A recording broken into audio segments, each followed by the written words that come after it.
Diz assim a palavra do Senhor. Vendo Jesus, as multidões subiam ao monte e, como que se sentasse, aproximando-se dele, seus discípulos, ele passou a ensiná-los, dizendo: Bem-aventurados os pobres de espírito, porque deles é o reino dos céus. Bem-aventurados os que choram, porque eles serão consolados. Bem-aventurados os mansos, porque eles herdarão a terra. Bem-aventurados os que têm fome e sede de justiça, porque eles serão fartos.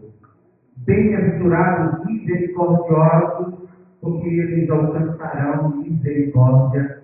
Bem-aventurados os limpos de coração, porque eles verão a Deus.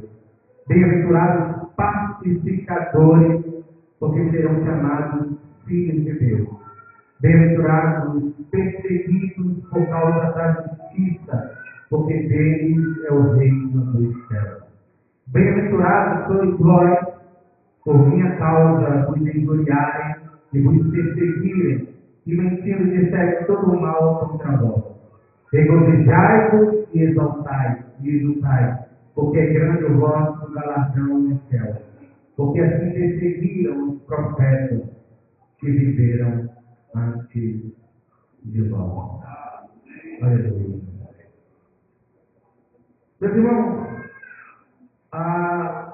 dando prosseguimento a esse sermão maravilhoso, eu fico feliz quando eu leio esse texto, porque Jesus traz esses princípios, esses valores do reino, e ele demonstra claramente em seu discurso, em sua mensagem, em sua pregação, que isso vai crescendo e avançando, e cada uma dessas bem-aventuranças estão totalmente ligadas às outras. Ou seja, desde a primeira até a última bem-aventurança, o Senhor vai mostrando que há um crescimento espiritual. E uma bem-aventurança automaticamente provoca a outra. Então elas têm que ser vistas juntas.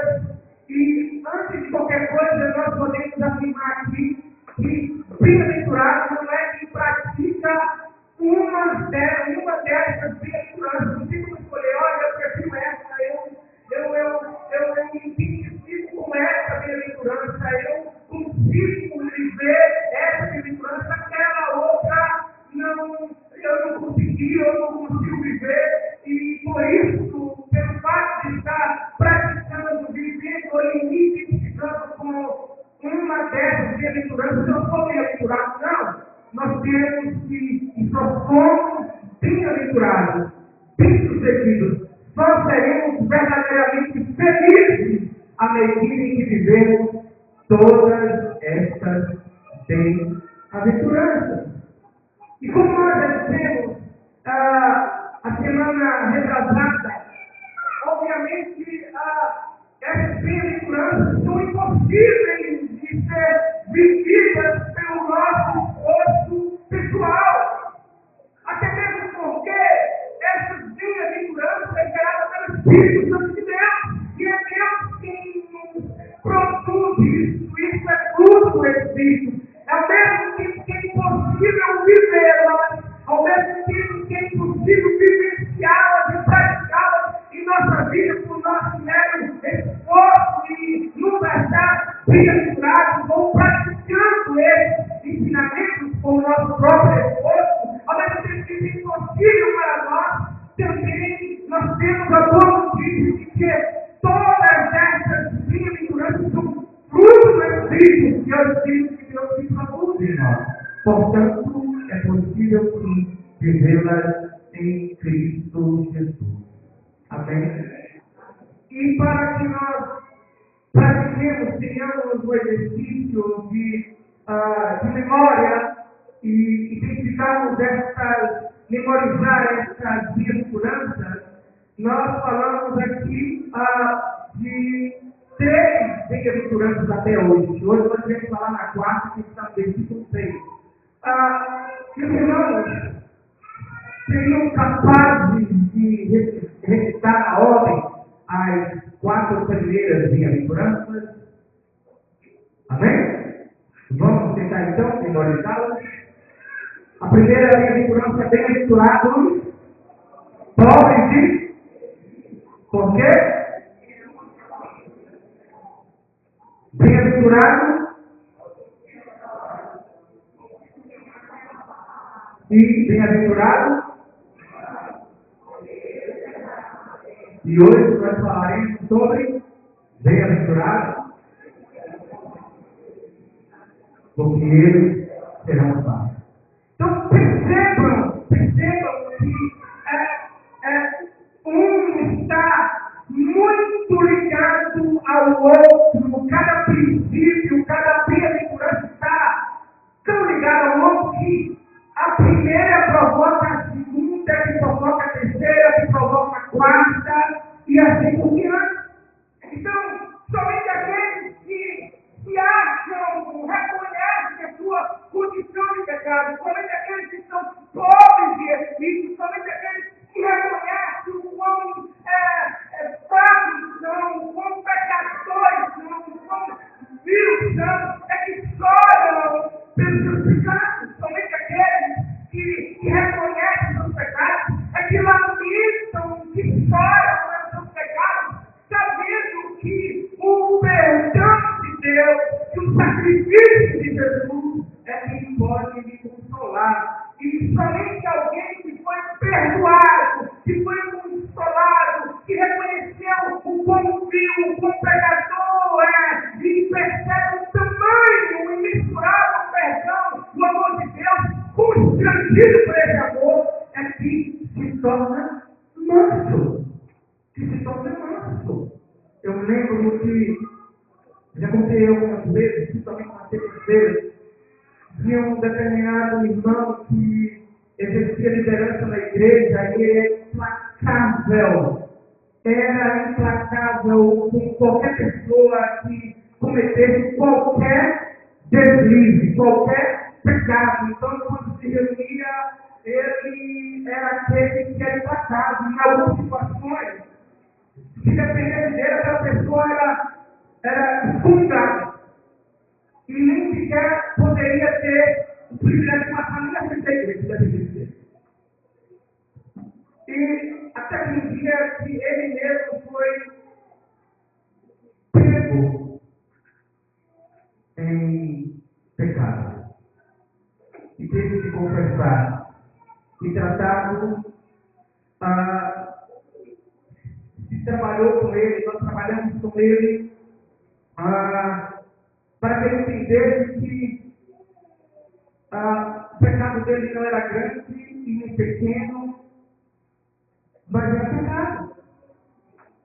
O pecado dele não era maior e nem menor do que o pecado de ninguém, mas muito maior do que o pecado dele ou de quem quer que fosse, era o perdão de Deus, se houvesse quebrantamento, se houvesse arrependimento no seu coração, e ele então, depois daquele processo que foi muito doloroso, ele entendeu o tamanho do amor de Deus, pela pessoa de entender que o seu pecado era muito grande, mas muito maior é a graça, ou é a graça e o perdão de Deus na sua vida. E ele foi tratado, e foi recuperado, passou pelo período de disciplina, e aquele homem se tornou uma das pessoas mais mansas da igreja.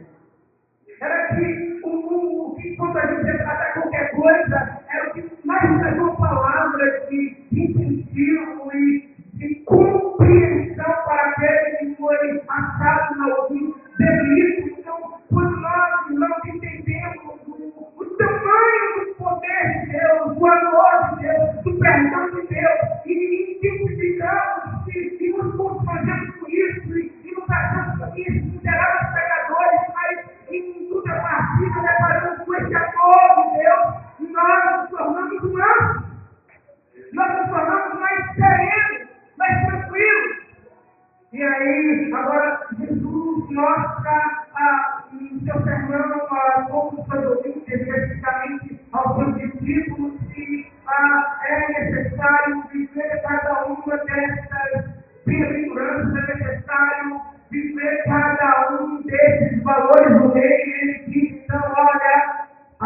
aquele que é pobre no espírito, que reconhece os seus pecados. Aquele que chora arrependido e lamenta aos pés da cruz, o seu pecado é consolado. E se torna uma pessoa mais serena, uma pessoa controlada pelo Espírito, que tem o seu poder. Aliás, o texto o original vai dizer que traz a ideia do grego lá, que esse nosso Espírito tem a ideia de um cavalo junto que foi tomado, e ele tem todo o poder, tem toda uma potência, mas ele consegue, ele é tomado. Ou seja, o que Jesus está dizendo, olha, seja tomado, seja controlado pelo Espírito. Isso é ser manso. E somente aquele que é manso, ele tem fome e sede de justiça. Somente aquele que sabe o sacrifício de Jesus, somente aquele que entende ser manso, também gera em nós essa bem-aventurança justamente da fome e sede de justiça. E fome e sede de justiça, que eu quero dizer, essa pessoa que sente, a pessoa que sabe que somente o sacrifício de Jesus é quem pode lhe justificar. O que Jesus está falando aqui não é especificamente sobre justiça social.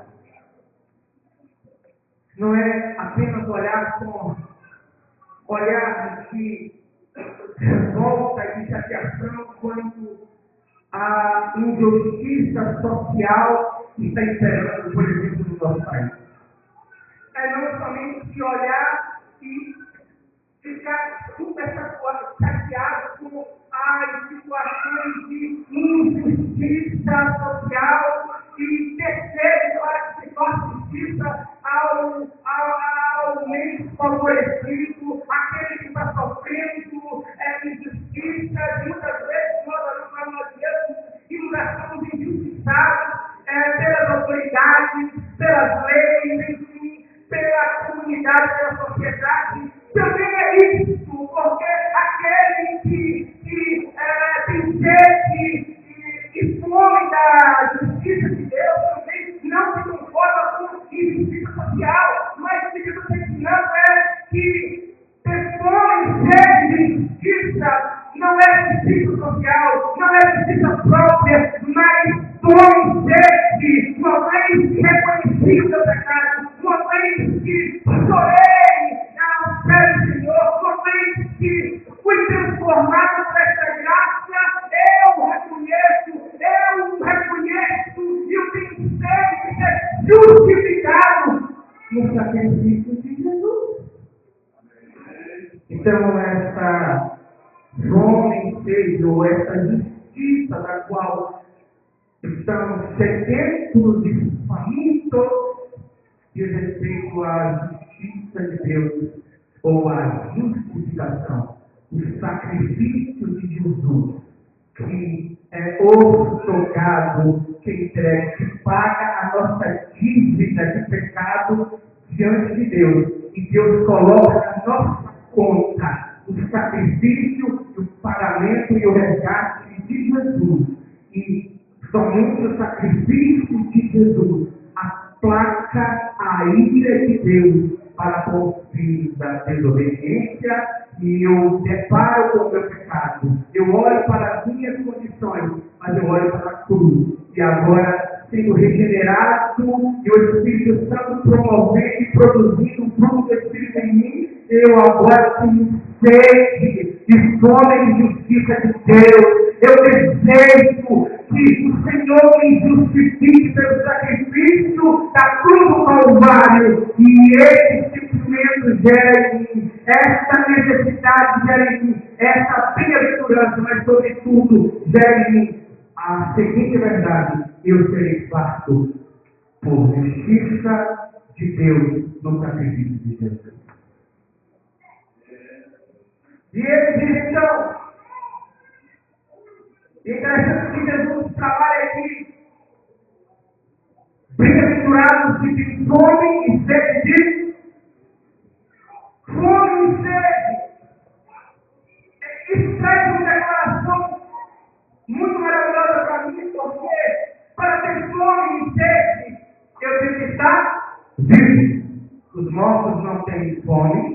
e não tem sede. Eu tenho que estar com saúde, porque a pessoa que está doente, a maioria delas, a primeira coisa que perde é o apetite. A comida chega amargada na sua boca. Ela olha a comida, ela está vazia, mas ela fica se alimentar e não consegue, porque está fraca, está debilitada na sua saúde. Então, só tem fome de justiça que nasceu de novo. Só tem fome de justiça caído. Nós precisamos entender que todas essas vidas nossas não estão de forma alguma mérito nosso. Não são qualidades intrínsecas nossas, são qualidades nossas não. Tudo isso pode ser gerado por Deus. Essa dependência de Deus, essa dependência e essa sede só pode ter quem nasceu de novo. Quem nasceu de novo tem saúde espiritual, ela precisa ser justificada a cada instante. E eu quero também, inocentemente, pensar que quando você está com sede, você faz o quê? Bebe água. Embora o ideal seja que você não precise beber. Por quê? Porque quando você tem sede, a garganta está seca, o organismo já está reclamando. Você deveria beber água constantemente sem precisar de sede. Quando você tem fome, você come. Você precisa ter apetite. Mas você bebe água. Você bebe água. E aquele momento refrescante, refresca a sua garganta, sacia, ainda que momentaneamente a tua sede, mas daqui a pouco você vai ter sede de novo. Se você passar um período sem beber água. Você come. Alguns aqui talvez almoçaram meio-dia. Talvez nós, todos almoçaram. E quando eu falo talvez almoçar meio-dia, talvez seja só um almoço. De meio-dia para cá, não fez um lanche, não tomou café. E alguns que sabem que são dois para terminar o almoço para voltar para casa para lanchar, para comer. O dia está terminando ali. Está trocado? Não é? Mas enfim, essa fome e sede, quando nós degustamos a água e o alimento, elas são saciadas momentaneamente, mas nunca irá se acabar, nós teremos sempre. E embora não tenha dito aquela mulher, escravizando naquele que bebe essa água desse poço, volta a ter seca, e aquele que bebe da água que eu lhe der, certamente nunca mais será sede, mas nascerá em si uma fonte que jorra para a vida eterna. Jesus estava falando que aquela mulher que necessidade era de Cristo, aquela mulher que necessidade era de Deus, e não daquela água ali, mas o Senhor sempre está sedento e faminto da justiça de Deus. Ou seja, o que eu me alimentei hoje, o que eu vivi hoje, eu tenho que reconhecer amanhã também os meus pecados, as minhas caídas, eu tenho que reconhecer e misturar e viver o perdão de Deus, levando, mas também eu preciso a cada dia ter fome e sede de justiça. Eu não posso ir com lugar. Como existe esses princípios, esses valores do meio, não são méritos meus, mas são gerados pelo Espírito Santo. E somente aqueles que têm fome e sede de justiça, eu volto a dizer, não é fome e sede de justiça social. Não é isso. Embora é assim, que aquele que tem fome e sede da justiça de Deus, aquele que foi transformado, aquele que é nascido de novo, também não se conforma com a injustiça social. Ele não se conforma, ele nem quer praticar, ele nem quer viver isso, sofrer a injustiça social, mas ele também não se conforma e vê outros também sofrendo injustiça social. Ele não se conforma porque ele sabe que isso é errado, porque ele é nascido de novo, e ele experimentou a justiça de Deus, ele foi justificado por Cristo Jesus na cruz do Calvário. Ele vive diferente. E o Senhor, então, diz: olha, bem-aventurados são os que têm fome e sede de justiça, porque eles serão fartos, serão saciados. Por isso, é fome e sede espiritual da justiça divina, da justificação de Jesus. E eu concluo dizendo para vocês, ou reafirmando para vocês, que apenas uma dessas bem-aventuranças não é ser bem-aventurado. Apenas ter pobreza espiritual. Apenas reconhecer os seus pecados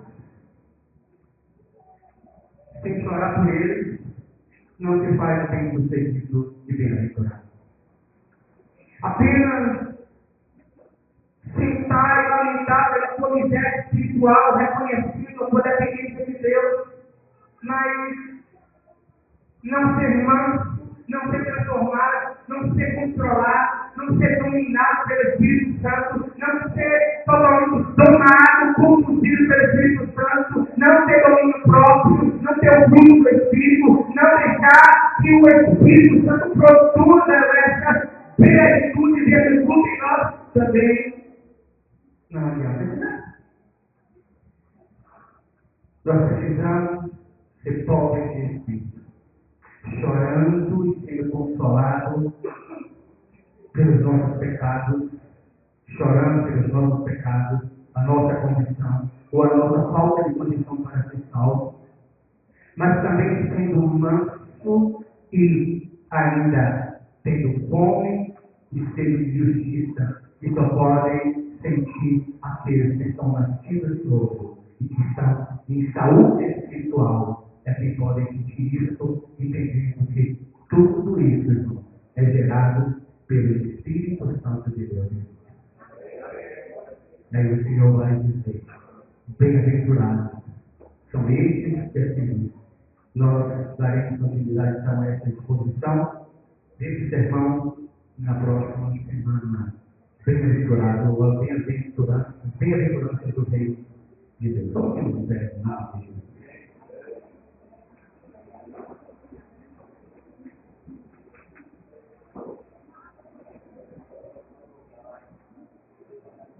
Feche os seus olhos, por favor.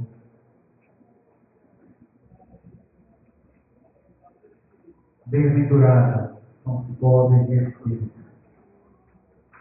Bem-aventurados são os que choram. Bem-aventurados são os mansos. Bem-aventurados são os que têm fome e sede de justiça. Em outras palavras, porque deles é o reino dos céus. Porque eles serão chamados filhos de Deus.